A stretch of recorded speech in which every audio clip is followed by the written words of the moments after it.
ಕುಮಾರಸ್ವಾಮಿಗೆ ಕರೆ ಮಾಡಿ ಮಾತಾಡಿದಾರಂತೆ Amit Shah. Cross voting ಬಗ್ಗೆ ಅಸಮಾಧಾನ ವ್ಯಕ್ತಪಡಿಸಿದ್ರಂತೆ. ಅಡ್ಡ ಮತದಾನ ಸಹಿಸೋಕ್ಕಾಗಲ್ಲ ಅಂತ ಕುಮಾರಸ್ವಾಮಿ ಅವ್ರ ಜೊತೆ ಚರ್ಚೆ ಮಾಡಿದಾರಂತೆ. ದೂರವಾಣಿ ಕರೆ ಮಾಡಿ HDK ಜೊತೆಗೆ ಅಮಿತ್ ಶಾ ಚರ್ಚೆ ನಡೆಸಿದ್ದಾರೆ ಅನ್ನೋ ಮಾಹಿತಿ ಇದೆ. ಕೇಂದ್ರ ಸಚಿವ ಕುಮಾರಸ್ವಾಮಿ ಅವರ ಜೊತೆಗೆ ಗೃಹ ಸಚಿವ ಅಮಿತ್ ಶಾ ಚರ್ಚೆಯನ್ನ ಮಾಡಿದ್ದಾರೆ. ಇದನ್ನ ನಾವು ಸಹಿಸೋ ಮಾತೇ ಇಲ್ಲ.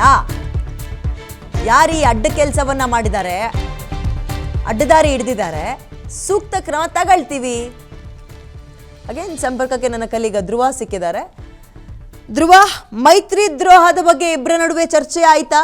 ಏನ್ ಸಮಾಧಾನ ಮಾಡಿದ್ರು ಬಿಜೆಪಿಯ ಹೈಕಮಾಂಡ್ ಕುಮಾರಸ್ವಾಮಿ ಅವ್ರಿಗೆ? ಕುಮಾರಸ್ವಾಮಿ ಅವ್ರದ್ದು ಏನಾದ್ರು ಕಂಪ್ಲೇಂಟ್ಗಳಿತ್ತ ಬಿಜೆಪಿ ಮೇಲೆ? ಯಾಕಂದ್ರೆ ಅವ್ರ ಮನೆಯಲ್ಲೇ ಅಡ್ವರ್ಟ್ ಆಗಿತ್ತಲ್ಲ, ಅದಕ್ಕೆ. ವಿದ್ಯಾ, ಇಲ್ಲಿ ಕುಮಾರಸ್ವಾಮಿ ಅವರು ನಿನ್ನೆ ಕೂಡ ಮಾತನಾಡುವಂತ ಸಂದರ್ಭದಲ್ಲಿ ನಂಬಿಕೆ ದ್ರೋಹ ಆಗಿದೆ ಅಂತ ಹೇಳಿದ್ರು. ಅತಿಯಾಗಿ ನಂಬಿರೋದೇ ನನಗೆ ಮುಳುವಾಗಿದೆ ಎನ್ನುವಂತ ಒಂದು ಹೇಳಿಕೆಯನ್ನ ನೀಡಿದ್ರು. ಇದರಲ್ಲಿ ಅವ್ರ ಹೇಳಿಕೆಗಳು ಎರಡು ಅರ್ಥವನ್ನ ಕಲ್ಪಿಸ್ತವೆ. ಒಂದು, ಅವರ ಪಕ್ಷದಲ್ಲಿ ಅವರಿಗೆ 7 ಜನ ಮೋಸ ವೋಟ್ ಹಾಕಿದೆ, ಅಡ್ಡ ಮತದಾನ ಮಾಡಿದ್ರು. ಈ ಕಡೆ ಬಿಜೆಪಿಯಿಂದ ಕೂಡ 4 ಜನ ಅಡ್ಡ ಮತದಾನ ಮಾಡಿದ್ದಾರೆ ಅಂತ ಹೇಳಲಾಗ್ತಾ ಇದೆ. ಅಂದ್ರೆ ಕುಮಾರಸ್ವಾಮಿ ಅವರು ಹೇಳ್ತಾ ಇರೋದು ನಮ್ಮಿಂದ ಕೇವಲ 4 ಜನ ಅಡ್ಡ ಮತದಾನ ಮಾಡಿದ್ದು ಅಂತ. ಆದ್ರೆ ಬಿಜೆಪಿ ನಾಯಕರು ಹೇಳ್ತಾ ಇರೋದು ನಮ್ಮಿಂದ 4 ಅಂತ. ಇನ್ನು ಒಟ್ಟು ಆಗಿದ್ದ 11, ಇನ್ನು 3 ಜನರನ್ನ ಅವ್ರು ಒಪ್ಕೊಳಕ್ ಯಾರು ರೆಡಿ ಇಲ್ಲ.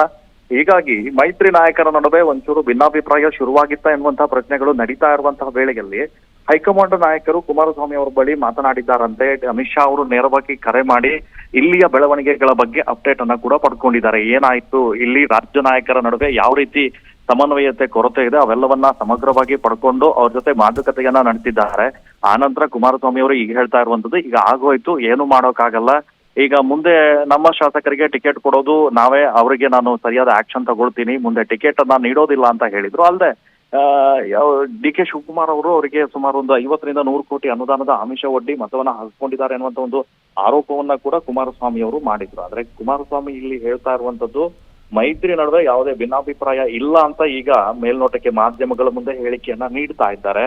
ಈ ಕಡೆ ವಿಜಯೇಂದ್ರ ಅವರು ಕೂಡ ಹೇಳ್ತಾ ಇದ್ದಾರೆ ನಮ್ಮ ನಡುವೆ ಯಾವುದೇ ಭಿನ್ನಾಭಿಪ್ರಾಯ ಇಲ್ಲ ಅಂತ. ಆದ್ರೆ ಇದು ಒಳಗೊಳಗೆ ಏನೋ ಸಮಸ್ಯೆ ಇದ್ದಂತೆ ಕಾಣಿಸ್ತಾ ಇದೆ. ಸೊ ಹೈಕಮಾಂಡ್ ನಾಯಕರು ಈಗಾಗಲೇ ಒಂದು ಬಿಜೆಪಿಯಲ್ಲಿ ಸತ್ಯಶೋಧನಾ ಸಮಿತಿ ಅಂತ ರಚನೆ ಮಾಡಿದ್ದಾರೆ. ಯಾರೆಲ್ಲ ಅಡ್ಡ ಮತದಾನ ಹಾಕಿದಾರ ಅವರ ವಿವರವನ್ನ ನೀಡಬೇಕು ಅಂತ ಹೇಳಿ ಖಡಕ್ ಆಗಿ ಸೂಚನೆಯನ್ನ ನೀಡಿದ ಬೆನ್ನಲ್ಲೇ ಈಗ ವಿಜಯೇಂದ್ರ TT ರವಿ ನೇತೃತ್ವದಲ್ಲಿ ಒಂದು ಸಮಿತಿಯನ್ನ ರಚನೆ ಮಾಡಿ ಆ ಒಂದು ಮಾಹಿತಿಯನ್ನ ಹೈಕಮಾಂಡ್ ನಾಯಕರಿಗೆ ನೀಡುವಂತ ಕೆಲಸವನ್ನ ಮಾಡ್ತಾರೆ. ಈಗ ರಾಜ್ಯ ನಾಯಕರಿಗೂ ಕೂಡ ಈಗ ಬುಲಾವ್ ಬಂದಿದೆ.